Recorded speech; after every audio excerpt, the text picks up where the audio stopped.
Hello, hello. I'm here with Dr. Brooke Shuley, a sports psychiatrist, somebody who I met recently at a conference in Phoenix and really inspired by her work and her vision for how to bring mental health resources into elite level sports.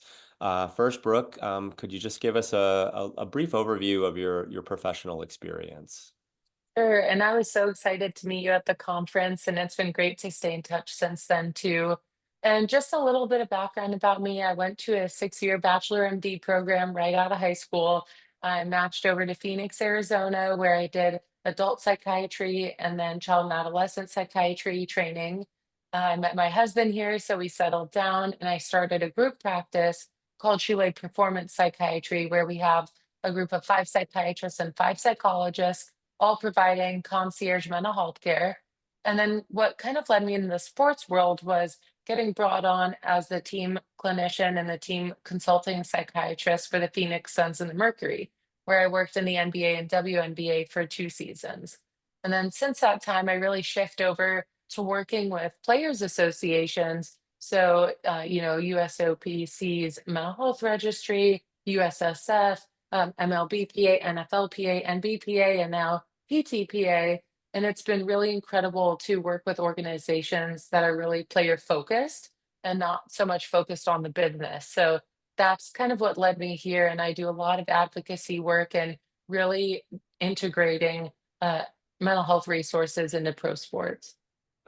Oh, that's amazing. That's amazing. And as a fledgling PA ourselves, one of the things that I really wanted to kind of tap into with you is your experience inside the PA kind of ecosystem, number one, but also maybe the vision that you have, if you were to, kind of create best practices, best services for the players. But first, I'd love to just start with a question around the benefits of prioritizing mental health for professional athletes. Where do you see them in terms of, benefits for players, both on and off, in our case, the court? Mhm. I think when people feel better outside of their sport, they do better in their sport. So, really, I think mental health resources can help to build healthy relationships, teach players how to manage stress, and really navigate the challenges that are happening in their personal lives. Because when we can learn to be non reactive and proactive about our well being, I think it just converts to showing up better when they hit the court. So there's many benefits from both a team and like organizational standpoint to making sure your players are well as the player feeling well themselves. Because Mm. all those issues that pop up for athletes, like confidence concerns, imposter syndrome, performance anxiety, all those things really start to melt away when one is really emotionally well. Mm. Yeah, that's really, really great. One of the things, we're really thinking a lot about kind of team culture, and I think one thing that we push up against a lot is still that the cultural norms within a lot of high performance, you know, are are still, kind of behind the curve in terms of mental health and well-being. Mhm. If you were to be thinking about integrating mental health resources into a team culture, how do you see that kind of practically speaking, and what might be some of the value for players, not only just to, feel better, but also potentially as a competitive advantage? I think the first step is just normalizing that a mental health clinician is there, right? So Mm. this looks like them being fully integrated like a health and performance staff, just like the strength coach or the physical therapist or the athletic trainer, the coaches, right? All those people, it's very normal. You expect to see them there.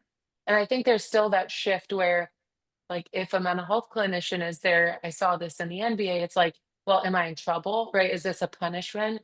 Because it's seen as a reactive measure still than a proactive Mhm. one. I think we're making good progress, but in my opinion, should be seamless integration of the mental health clinician of any discipline, just like there is with the other health and performance staff that are so expected to be there. Like if the coach wasn't there one day, or if the physical therapist wasn't there, that would be weird, right? People would be concerned. And so, in Mhm. my opinion, it should be like that with a mental health clinician or mental performance coach, because there's a role for everyone. And when mental health services are seen just like the physical health services, then real change can start to be made. Mm. That's so great. So normalization, and really kind of, holistically embedding these Mhm, practitioners into the culture makes so much sense. I think that again, as a mental fitness director inside the PTPA, one of the things that I feel like we struggle with is still this concept that, oh, you use the word mental in anything, and that's sort of like seen as either a weakness or a mhm. vulnerability. I really like how you frame that. So that's like normalization. In terms of like optimization, have you seen sort of success stories inside of either, teams or within Mhm. even like the kind of the PA ecosystem that stand out?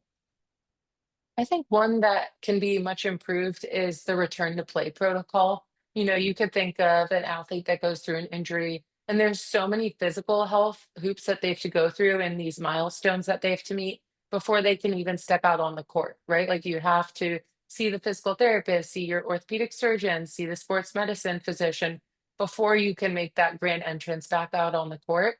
And that's one area I saw real benefit was when I really instilled this kind of mental health return to play protocol, depending on Mm, mild, kind of like medium, short-term length of injury rehab process to like a long-term injury where someone's maybe out for the whole season. And having a very structured protocol in place, just like the physical health side, so that when I come talk to a player, it's expected, right? It's not like, oh, there's something wrong with me or that question. This is just normal. And so that return to play period of time is really critical, especially for that athlete that's enduring their first like season ending injury, perhaps, and has all of these confidence, negative self talk, and thoughts coming through. That to me, I've seen a lot of success as targeting that as a key area. And the other thing is just proactively meeting with everyone at the start of a season. Right. So a lot of times people want to just utilize the organizations want to just utilize mental health services when there's a crisis, but through purely embedding those services preseason, midseason, return to play after injury, postseason, you can really get a better baseline and build a better rapport with someone so that when things do go wrong, or if there is just on the mental performance side some fine tuning that needs to occur, then there's already a relationship established. that's so smart, and I like the idea of both building that rapport and also creating that baseline so that we know where Mhm, the delta may be for a specific person. One of the tasks that I'm taking on this year is really kind of building out a mental health registry and providing, our mission statement is to safeguard and support men's and women's professional tennis players globally. mhm, And one of the things that I felt like was, intrigued me and piqued my interest speaking with you is potentially thinking of a way to align with the services that you're providing, inside of sports psychiatry, to create sort of a reference list for our players or a referral list for our players. How do you envision, our organization working alongside of what you're doing inside both the American Sports Psychiatry Association and even your own practice? Yeah, absolutely. I think that it's fabulous when player associations take charge, right, and really vet out resources for their athletes. Because the last thing someone wants to do when they're not feeling at their best is go find help, right? And so when player associations can make this vetted registry or directory where it's like, here's a list of people that are well qualified to work with professional athletes and have experience and are licensed clinicians, it can make a big difference for someone, really lowering that barrier to seeking care. So, with my nonprofit hat on, yes, as the president of the American Board of Sports and Performance Psychiatry, we're really excited to collaborate and provide that vetted list of sports psychiatrists and then helping fill in the gaps with all the other disciplines so that there's well rounded clinicians that are available to the athletes. That's so amazing. Brooke, I really feel excited about what the future holds for us inside the PTPA and specifically within this arm of the work that we're doing for our players. And I really love how you frame that. You know, when you're seeking this sort of help, the last thing you want to do is go out and start researching and Googling Mhm. people. You know, to me, it feels like one of the primary tasks that I can provide the players is doing that legwork and vetting people so that they have a professional list to choose from already. So, looking forward to many more of these conversations and aligning with you more in 2025. Thanks so much for taking the time. Thank you. This was great.